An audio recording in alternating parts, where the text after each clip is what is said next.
Finally, here on Newsmaker today, we welcome a Democratic Party member of the International Relations Committee and California Congressman Tom Lantos. Mr. Lantos, good morning to you. Thank you. Pleasure being here. How many people are representing the United States here? Well, we have a sizable delegation. I think it's over 32 or 33. Are these government-sent people?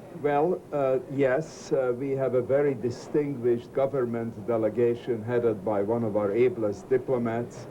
And we have a very strong congressional delegation with some very senior members. My good friend John Conyers, who is the top Democrat on the Judiciary Committee.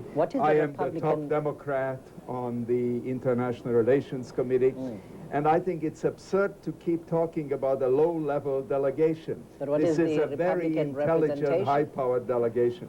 The Republican representation on the grouping? Well, obviously the administration is a Republican administration, so the administration delegation reflects the Republican point of view, and the congressional delegation is a Democratic delegation, so it's a bipartisan delegation, and the delegation made up of extremely competent and knowledgeable and articulate people. So I think this mantra that this is a low-level delegation is simply absurd. Well, the idea that it's a low-level delegation comes from the view that it doesn't include a government minister, as we would speak about them here in South Africa, or as you would speak about a secretary in some government department, or even the president of the United States. Well, as you may have noticed that there are not many presidents here. There are no presidents of any major country here, and there is a reason for that. No one wanted to come to this conference more than my friend Colin Powell. I went to Geneva to the pre-conference to try to clean up the outrageous language that the document contained, and we failed because this conference is in the process of being hijacked by some extremists who consider their narrow political agenda more important than dealing with this historic issue. But how broad-minded is the U.S.'s political agenda, which simply says extremely we oppose these things in relation to racism? You couldn't be more wrong. I am the founding chairman of the Congressional Human Rights Caucus. We have fought for human rights and against discrimination in the Congress of the United States consistently. And our government has been in the forefront of this internationally. There is a totally phony and inaccurate picture being presented of the United States by this conference and by many of the media. We are committed to non-discrimination.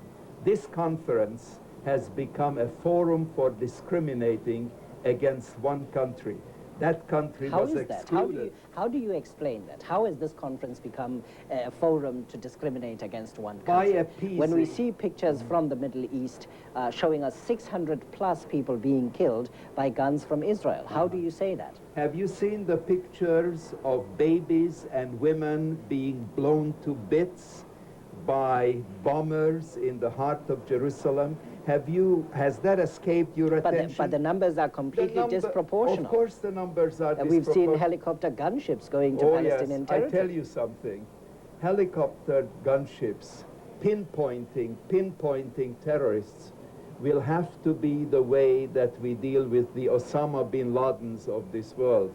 I think to ignore the provocation, the suicide bombers, the attempt to delegitimize the state of Israel and focus on their retaliation is so outrageous. So are you saying to us now, are you saying to my viewers here in South Africa and across the African continent, that the state of Israel is completely innocent in this whole process? Far from it. Let me tell you what I say. We all come to this conference with having to say mea culpa, mea maxima culpa. There isn't a country on the face of this planet which is not guilty of discrimination and persecution of one type or another. I thought that we would come here accepting our collective guilt and then moving ahead so we can rectify the consequences of that collective guilt. But to single out one country, in point of fact, by far from being the most serious offender, There is no talk about the Sudan and slavery in the Sudan. There is no talk about the outrageous behavior of the Taliban in Afghanistan. There is no talk about discrimination against women by Saudi Arabia. There is no talk about Chinese suppression of Tibet.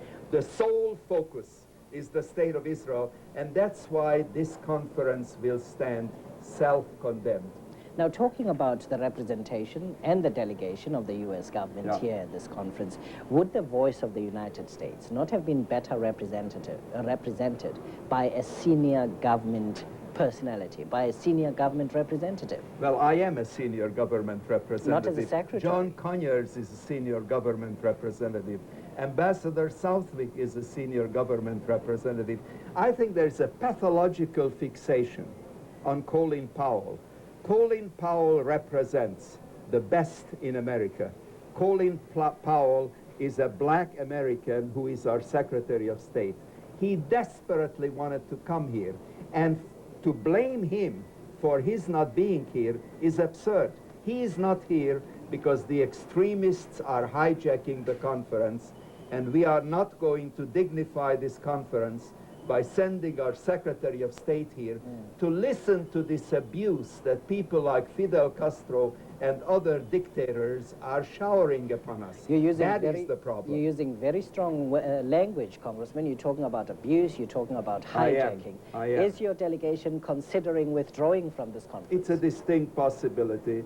It's a distinct possibility. We have been busting our gut at all the preparatory conferences and here to accept collective guilt of the past. Not American guilt, not Israeli guilt, collective guilt. The guilt of all of us, the colonial powers of Europe, the Arab slave traders. There is no discussion here of Arab slave tradery. Why?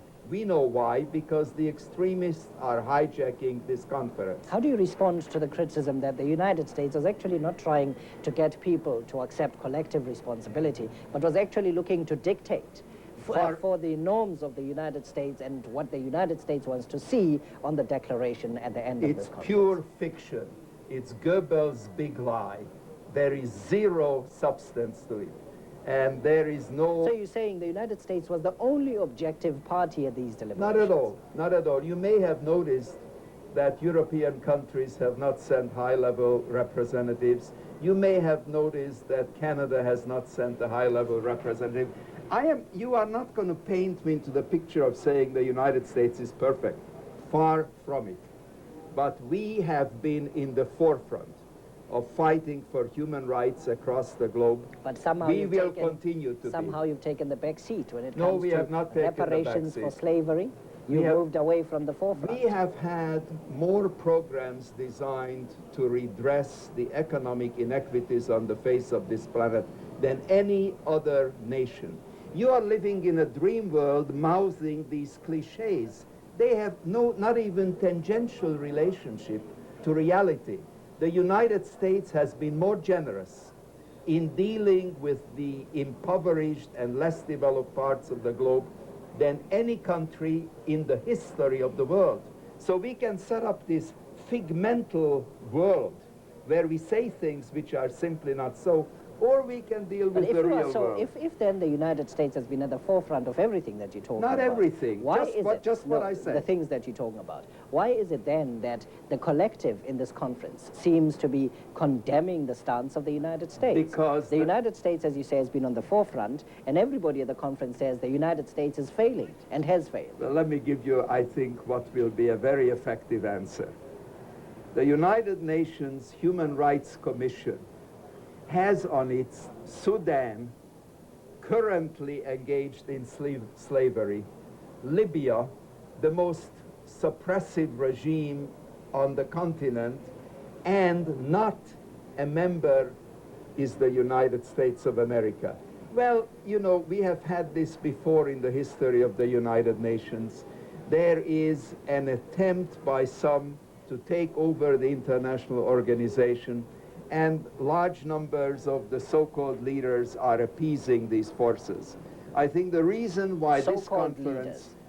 That's correct. Why this conference is not achieving its goals and objectives, which are noble and high-minded, is because it is in the process of being hijacked by anti-democratic totalitarian forces. Who are these That is forces? Well, the extremists in the Arab world and the extremists in the Islamic world, who are far more interested in having a propaganda victory here at Durban than in dealing with the lives of the millions of people who in fact need to get help and need to be uplifted. Let's go back to the fixation that you talked about. But then if the United States had sent a high-powered delegation, then this voice could be heard much more louder, isn't it? You know, it's very insulting of you to keep saying that this is a low-level delegation. This is not a low-level delegation. This has some of the leaders of the Congress of the United States and some of the ablest diplomats to focus on Colin Powell's absence, who wanted to come more than anybody. It is, though, more than anybody. It's a ministerial conference. You've got to grant well, me that. the ministers are not here. Conference. The ministers are not here because the document that came out of Geneva is an outrage. The document that came out of Geneva isn't worth the paper it is printed on. We made it clear, I personally made it clear at Geneva, that if the language is not cleaned up, Colin Powell is not coming. And I salute my friend Colin Powell for taking a disciplined, a position of great principle. Give us an insider's view into this language. What exactly is this wording that needs to be cleaned up? Well, let me tell you what needs to be cleaned up. There are 100 problems on the face of this planet, racial, religious, relating to women, what have you. One is focused on, and that is the Israeli-Palestinian dispute. Now, if we want to talk about geographic disputes, why isn't Kashmir on the agenda? Kashmir is a point of controversy between India and Pakistan, two nuclear powers. Arafat doesn't have the nuclear bomb. The danger of nuclear war in that region is far less than it is over Kashmir. Why isn't that issue discussed? What other language? Why isn't the occupation of Tibet by China on the agenda? Why aren't all these serious issues? Because there are other venues where they need to be discussed, are being discussed, and should be discussed. This conference, which should deal with discrimination and racism, has become a discriminatory venue. And that is why it's not taken seriously. It certainly won't be taken seriously by the Congress of the United States. Congressman, let's talk about now, these dynamics have been put on the table. This is what we have. This is what we have to deal with. What do you hope from your side, this World Conference of Racism against racism? Well, there are two options. I came here with very high hopes because I felt that beginning the new millennium, the new century, we do in fact need a new beginning that recognizes that whatever your pigmentation is, whatever your religion is, whatever your sex is, should not matter. We should move into a civilized era. There are two options.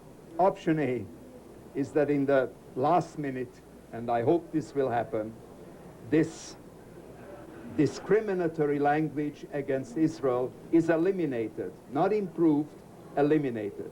If that is the case, the American delegation will stay here and will sign the document.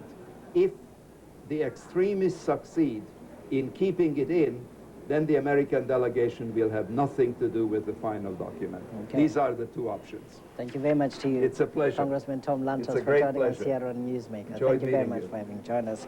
That's Congressman Tom Lantos joining us here on Newsmaker here at the World Conference Against Racism. We're broadcasting, of course, at the International Conference Center. The robust debate we had at the last bit of the program, of course, a reflection of the robust debate that is going on behind closed doors here, where discussion is underway about finally coming up with a document that will be adopted and attested to, or signed, if you will, by all the representatives who are here. Thanks to you for having joined us here on Newsmaker today. Thanks to all the viewers joining us through SABC2 and all the other viewers through SABC Africa across the African continent. And a reminder, tonight at 8 o'clock on SABC3 News Hour, And part of that program will include a discussion that we had with Mary Robinson, the United Nations High Commissioner for Human Rights, just reviewing where the conference is at this point and how it will continue to progress until it comes to an end at the end of this coming week. It should be the 7th of September. Thank you very much for having joined us. And that's the program for today. Newsmaker here on SABC2. There's another edition of the program next Sunday. I won't be here, but I'll be back after the week of the 17th. Thank you very much for joining us, and goodbye.